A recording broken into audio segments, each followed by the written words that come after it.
আজকে আমরা বাবলি সিনেমাটা নিয়ে কথা বলবো, যেটা পরিচালনা করেছেন রাজ চক্রবর্তী এবং বুদ্ধদেব গুহরের উপন্যাস অবলম্বনে ভালোবাসার ছবি বাবলি। এই ছবিটা কিন্তু পুজোতে রিলিজ হওয়ার কথা আছে। বছরের প্রথম দিকে নতুন ছবির ঘোষণা করলেন রাজ চক্রবর্তী এবং শুভশ্রী। বলেছেন এবার তারা সাহিত্য নির্ভর ছবি তৈরি করবে। সেই কারণে তারা বেছে নেন বুদ্ধদেবের গহীর জনপ্রিয় উপন্যাস বাবলি। এই উপন্যাসে ভিত্তি করে রচিত হয়েছে ছবির চিত্রনাট্য। ছবিতে থাকছে 5টি প্রেমের গান, যার সুরকার করেছেন ইন্দ্রদীপ দাশগুপ্ত। বাবলি ছবিতে প্রধান চরিত্রে অভিনয় দেখা যাবে শুভশ্রী আর আবিরকে। এছাড়াও একটি গুরুত্বপূর্ণ চরিত্র দেখা যাবে সৌরসেনী মৈত্রকে। বাবলি 3জন মানুষকে সমীকরণ নিয়ে লেখা, আর সেই তৃতীয় চরিত্রটির অভিনয় করছেন সৌরসেনী। রাজের পরিচালনায় প্রথম কাজ সৌরসেনীর। বছরের প্রথমেই ছবির শুভ মুহূর্ত হয়। এবার শুরু হলো শুটিং।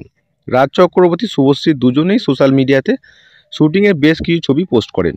প্রথমবার জুটি হিসেবে দেখা যাবে আবির শুভশ্রীকে। এর আগে রাজের পরিচালনায় বোঝে না সে বোঝে না ছবিতে দেখা গিয়েছিল আবিরকে। দীর্ঘ 8 বছর পর আবার রাজের পরিচালনায় অভিনয় করছেন তিনি। রাজ সোশ্যাল মিডিয়ায় লিখেছেন, 2024-এ সব থেকে বড় চমক আসতে চলেছে। বুদ্ধদেবের গহীর উপন্যাস অবলম্বনে তৈরি হয়েছে ভালোবাসার ছবি বাবলি। শুভশ্রী নিজে সোশ্যাল মিডিয়ায় একাধিক পোস্ট করেছেন, যেখান থেকে বোঝা যায় উনিও বাবলি ছবির শুটিংয়ে ব্যস্ত। রাজ চক্রবর্তী পরিচালনা ও প্রযোজনার শেষ ছবি মুক্তি পায় ধর্মযুদ্ধ ও হাবজি গাবজি। এছাড়াও 2023 সালে শেষ মুক্তি পায় রাজের প্রথম ওটিটি সিরিজ আবার প্রলয়, যা দর্শকদের মাঝে বিপুল সাড়া ফেলেছিল। চলিত বছরে মুক্তি পাবে রাজ চক্রবর্তীর নতুন ছবি বাবলি।